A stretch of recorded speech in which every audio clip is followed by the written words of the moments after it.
C'était un lundi matin tranquille à Bois-Fleuri, le genre de quartier où il ne se passe jamais rien, jusqu'à ce que ça arrive.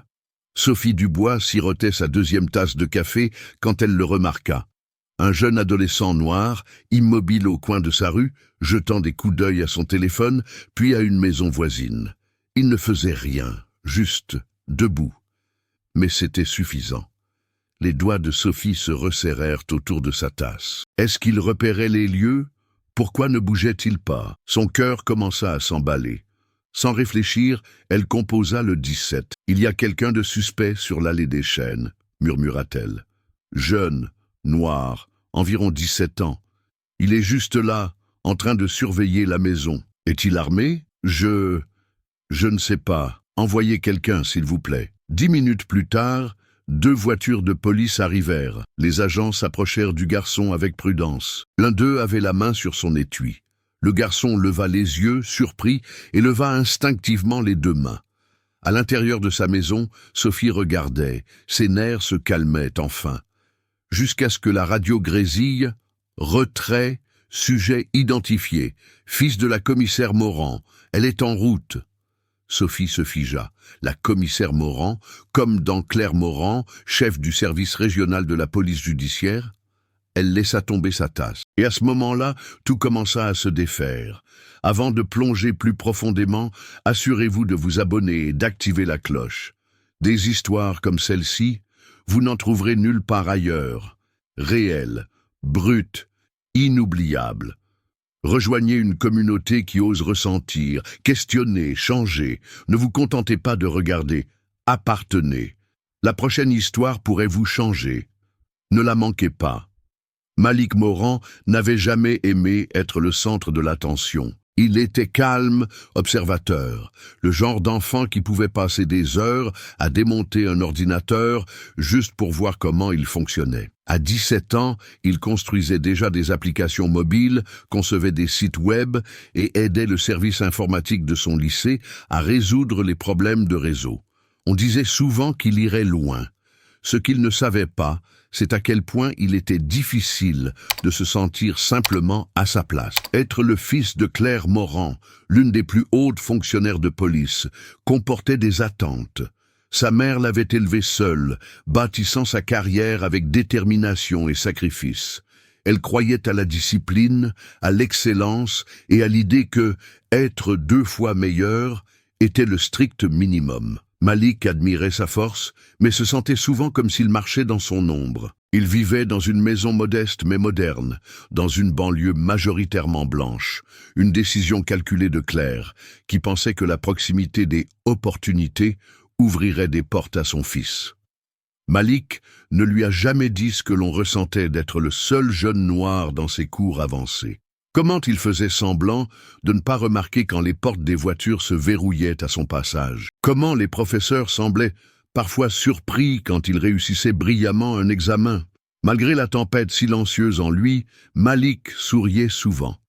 Il était gentil, attentionné et extrêmement loyal. Il venait d'être accepté dans un programme technologique d'été très compétitif, dans l'un des quartiers les plus aisés de la ville, une chance de rencontrer des personnes partageant les mêmes idées et de construire un avenir. Il semblait que les choses commençaient enfin à tourner en sa faveur. Le matin où tout a commencé, il s'était réveillé en retard. Son téléphone était presque à plat. Son chargeur manquait. Il ne voulait pas appeler sa mère. Elle avait une grande conférence de presse ce jour-là. Alors, il a attrapé son sac à dos et a pris le prochain bus, arrivant quelques minutes seulement après que les autres élèves eurent été autorisés à entrer dans la maison où se déroulait l'événement d'orientation. Il est resté sur le trottoir, vérifiant l'adresse une fois de plus. Il a frappé une fois, puis a essayé d'envoyer un message à la coordinatrice du programme. Pas de réponse. Alors, il a attendu, tranquillement, respectueusement, et c'est là que tout a commencé. Malik avait tout fait correctement, mais à ce moment-là, pour quelqu'un qui regardait par une fenêtre, il n'était qu'une silhouette, une menace. pas un adolescent avec des rêves. Malik avait toujours rêvé de créer quelque chose de significatif, une application, une plateforme, peut-être même un jour une start-up technologique, quelque chose qui prouverait qu'il avait sa place, non seulement dans une salle de classe ou un emploi, mais dans un monde qui, trop souvent, le traitait comme un étranger. Le programme d'été était plus qu'une simple ligne sur son CV. C'était une bouée de sauvetage, un endroit où il pourrait enfin être entouré de personnes qui partageaient ses passions, au lieu de remettre en question sa présence. L'orientation se déroulait dans la maison de l'un des coordinateurs du programme, dans une banlieue aisée. Et même si Malik avait un nœud à l'estomac à mesure qu'il s'approchait, il se rappela « Tu as mérité cette place. Tu as ta place ici. » Il arriva un peu en retard, pas plus de 15 minutes. Mais le portail était déjà fermé. La maison était grande et silencieuse, et la pelouse impeccablement entretenue. Malik hésita avant de remonter l'allée.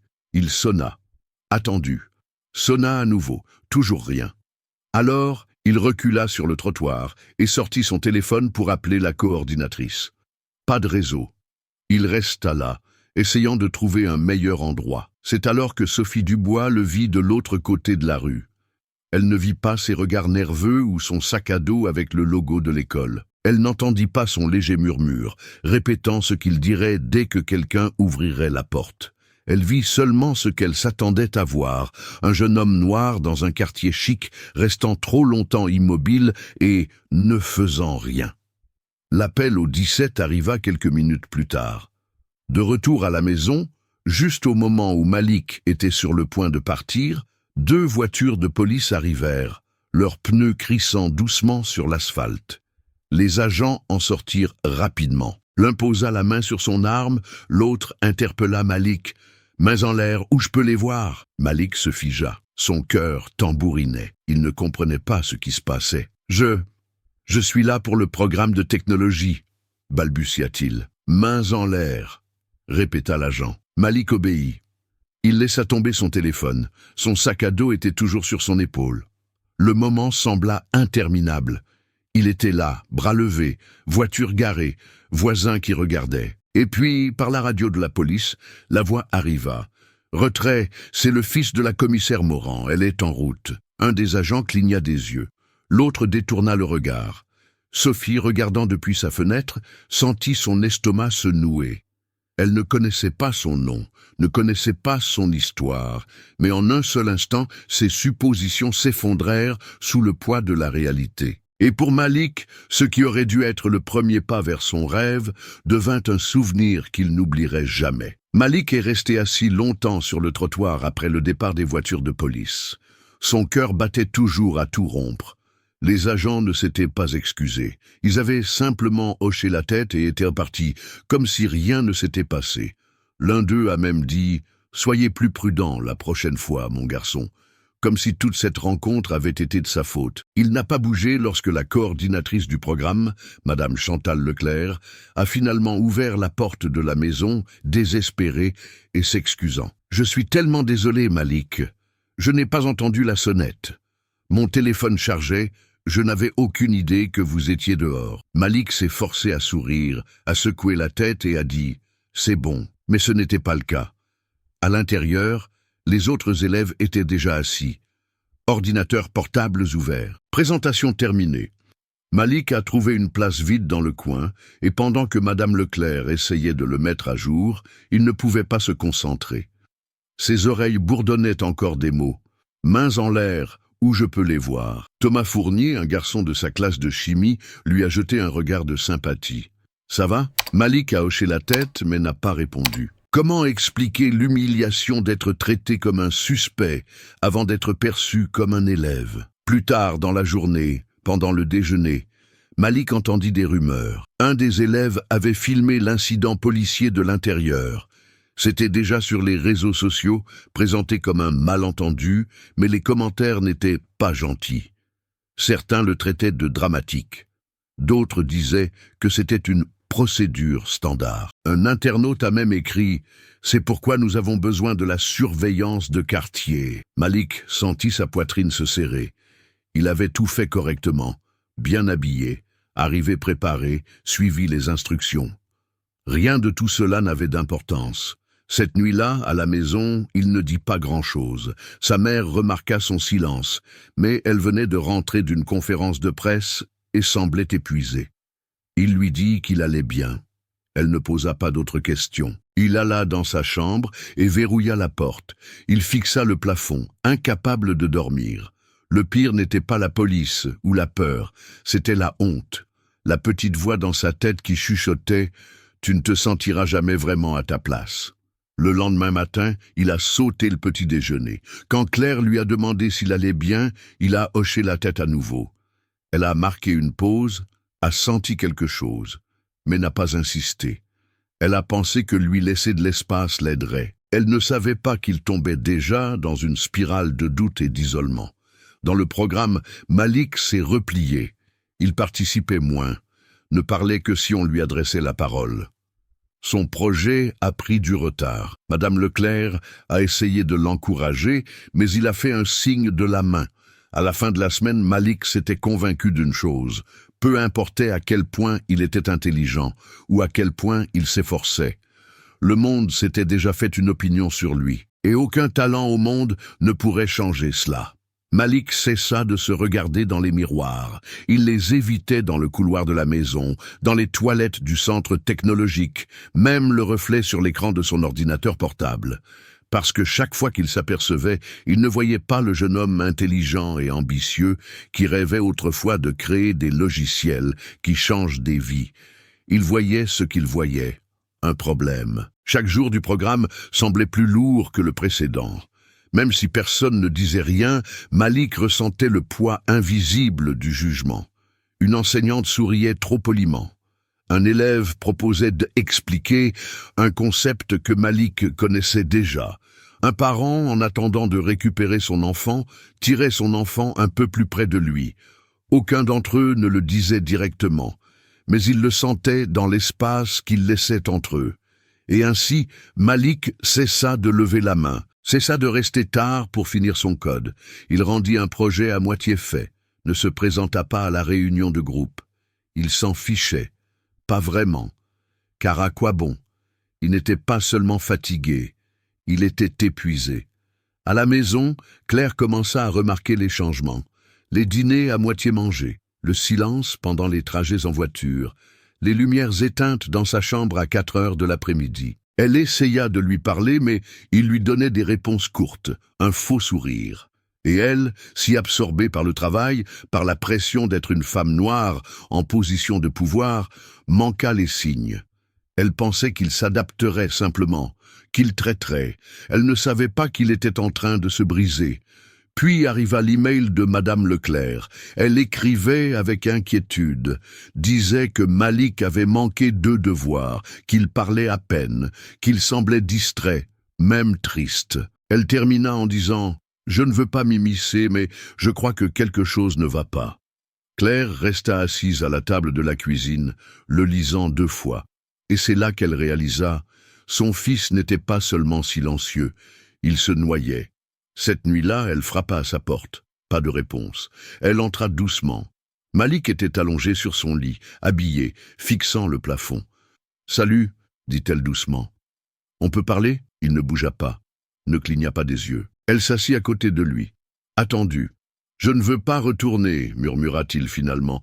Claire inspira profondément. « Au programme ?»« Nulle part », dit-il. « Ils me voient tous comme une menace, même quand je souris. Même quand je ne dis pas un mot, sa gorge se serra. « Tu n'es pas une menace, mon chéri. » Il la regarda, les yeux rouges. « Alors pourquoi est-ce que je me sens comme tel ?» Il n'y avait pas de colère dans sa voix, seulement de l'épuisement. Une tristesse profonde et douloureuse que Claire reconnaissait, car elle l'avait elle-même ressentie autrefois. Elle lui prit la main. « Ce qui t'est arrivé n'était pas de ta faute. » Malik ne répondit pas. Il n'en avait pas besoin.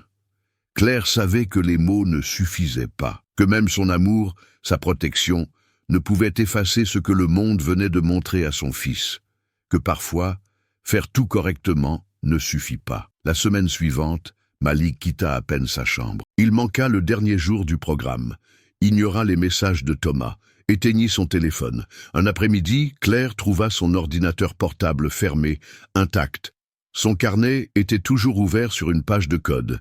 Des lignes à moitié terminées, puis des gribouillis, puis juste le silence. Elle s'assit à son bureau, fixant le désordre. Une tristesse sourde se forma dans sa poitrine, car elle savait, son fils n'était pas seulement déçu, il était désillusionné. Le monde avait brisé quelque chose en lui, et elle n'était pas sûre de savoir comment le reconstituer. Si cette histoire a touché quelque chose de profond en vous, prenez un instant pour aimer la vidéo et partagez vos pensées dans les commentaires. Votre voix compte ici. Peut-être vous êtes-vous senti comme Malik, ou peut-être étiez-vous de l'autre côté. Dans tous les cas, votre perspective pourrait aider quelqu'un d'autre à se sentir vu. C'était un jeudi soir, lorsque Claire s'assit à la porte de Malik, non pas en tant que commissaire régional, mais simplement en tant que sa mère. Elle avait des années d'interrogatoire, de témoignages à la cour, d'opérations sur le terrain derrière elle. Elle avait fait face à des criminels, à la bureaucratie et aux tempêtes médiatiques. Mais rien ne l'avait jamais rendue aussi impuissante que de voir son fils disparaître derrière cette porte fermée. Cette fois-ci, elle ne demanda pas la permission d'entrer. Elle commença simplement à parler. « J'avais 16 ans quand 2 agents m'ont plaqué au sol en plein jour. Ils pensaient que j'avais volé un sac à main. Je ne l'avais pas fait. Je rentrais juste de l'école, une élève d'honneur. Je n'ai jamais manqué un cours, mais pour eux, j'étais juste suspecte. » Elle marqua une pause. Aucune réaction. « Je n'en ai parlé à personne pendant des années, pas même à ton grand-père. Je la portais comme une cicatrice que personne ne pouvait voir. Je me suis dit que je devais devenir plus dure, plus intelligente, plus forte. Et finalement, je le suis devenue.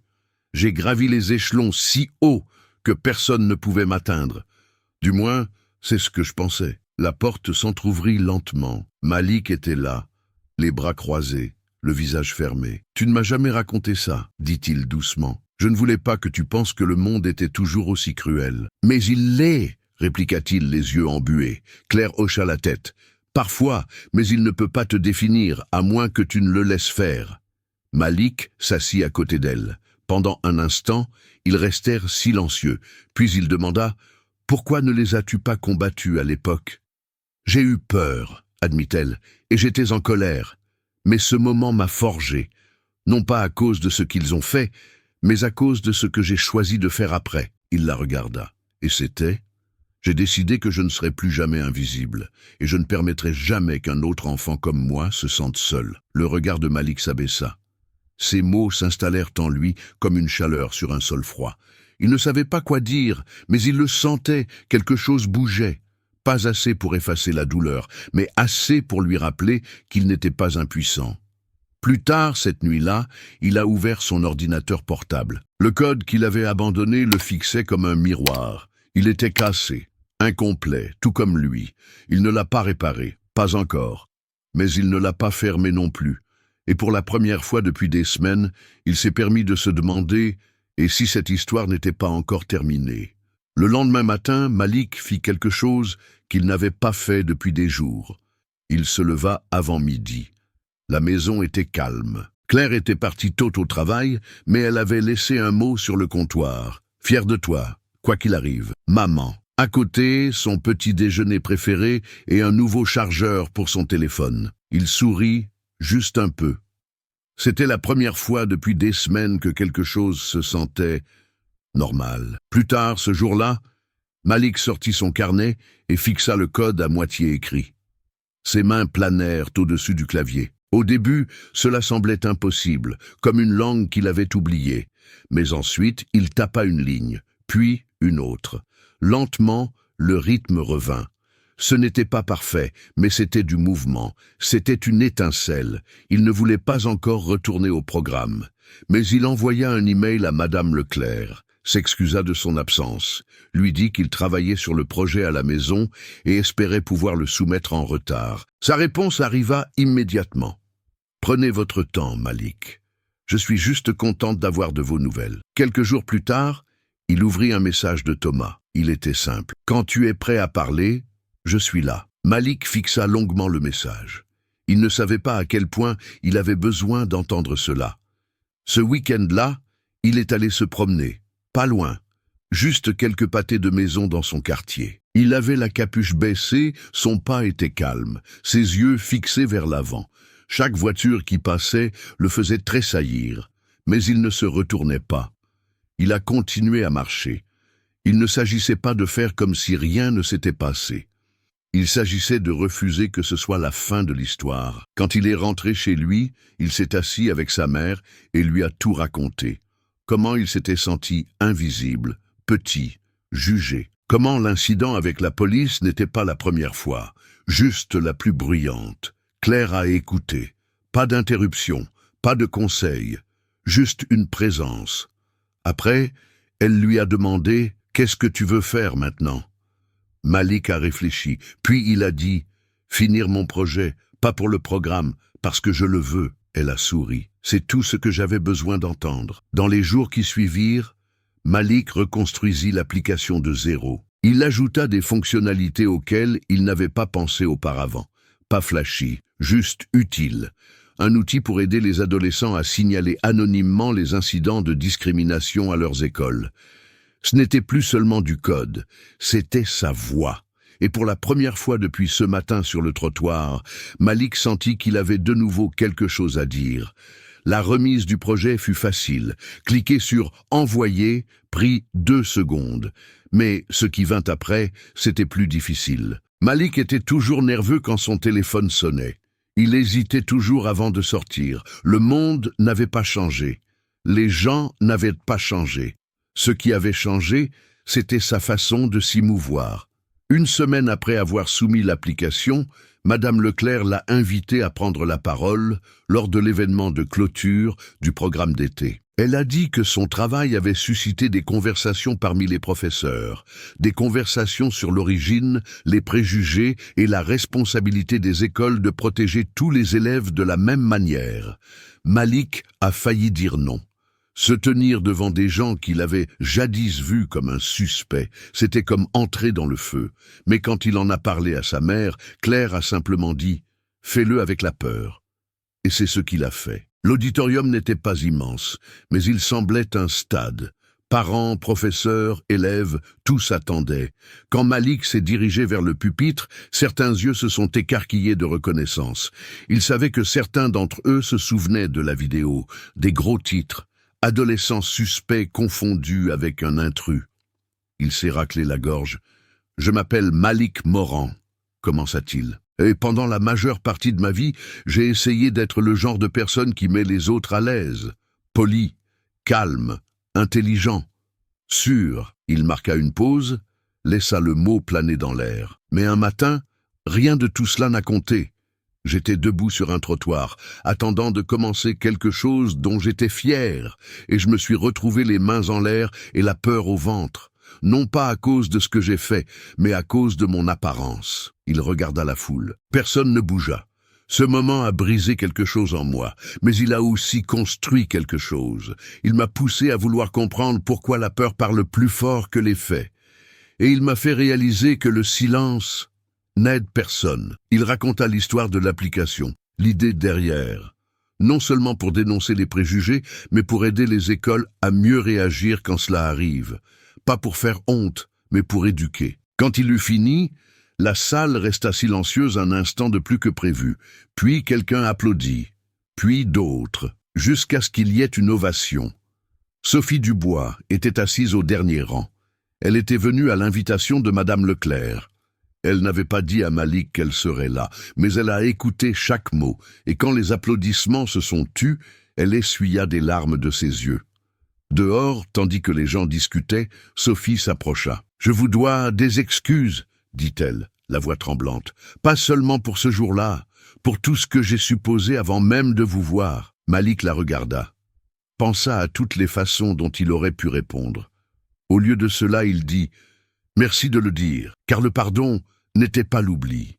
C'était le choix d'aller de l'avant, les yeux grands ouverts. » Malik ne s'attendait pas à ce que la vidéo de son discours devienne virale. Il ne savait même pas qu'elle avait été enregistrée avant que Thomas ne lui envoie le lien. « Vieux, tu es partout. » Au début, Malik ressentit une panique familière, des yeux le fixant, des gens se forgeant des opinions. Mais cette fois, c'était différent. Les commentaires n'étaient pas cruels, ils étaient reconnaissants. Des gens partageaient leurs propres histoires, comment ils avaient été mal jugés, maltraités, mal compris. Certains venaient d'adolescents, certains de parents, certains même de fonctionnaires qui disaient « Nous devons faire mieux ». Pour la première fois, l'histoire de Malik n'était pas un titre de peur, c'était un message de changement. La semaine suivante, son directeur lui a demandé de prendre la parole lors d'une journée de développement professionnel du personnel. Une chaîne d'information locale l'a contacté pour une interview. Même Claire a été invitée à discuter des réformes de l'application de la loi dans les écoles. Et cette fois-ci, elle a emmené Malik avec elle. Il s'est retrouvé sur des scènes qu'il n'avait jamais imaginées. Pas en tant que victime, mais en tant que voix. Pourtant, au milieu de cet élan, quelque chose de plus profond s'est déplacé non seulement chez Malik, mais dans la façon dont les gens le regardaient. Les professeurs le saluaient avec une chaleur authentique. Les camarades de classe lui posaient des questions sur son application.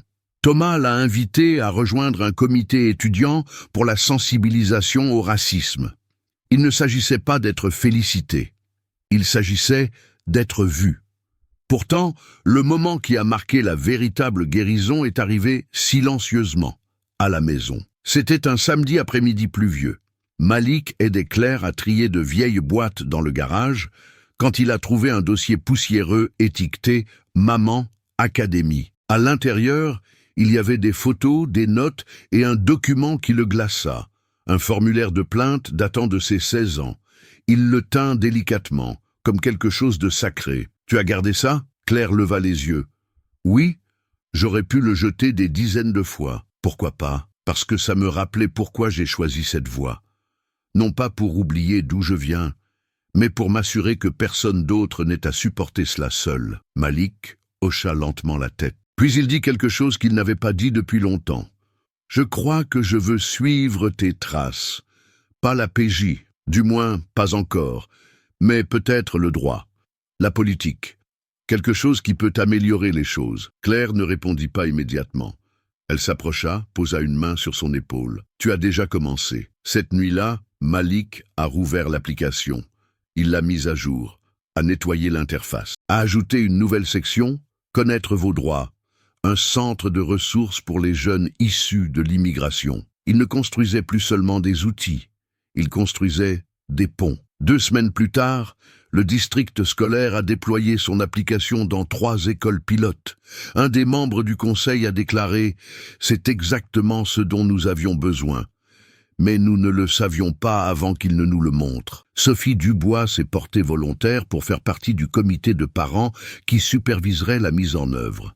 Lors de la première réunion, elle s'est présentée, puis a regardé la salle et a dit « Je voudrais remercier Malik Moran, non seulement pour cette application, mais pour m'avoir donné la chance d'être meilleure. » Après la réunion, elle s'est de nouveau approchée de lui. « J'ai lu, j'ai écouté, j'ai appris. Mon fils commence l'école l'année prochaine. J'espère qu'il aura des professeurs comme vous. » Malik a souri. « Moi aussi. » Plus tard, dans la soirée, de retour à la maison, lui et Claire étaient assis sur la véranda, regardant le soleil disparaître derrière les toits. « Tu penses que ça va durer ?» demanda-t-il.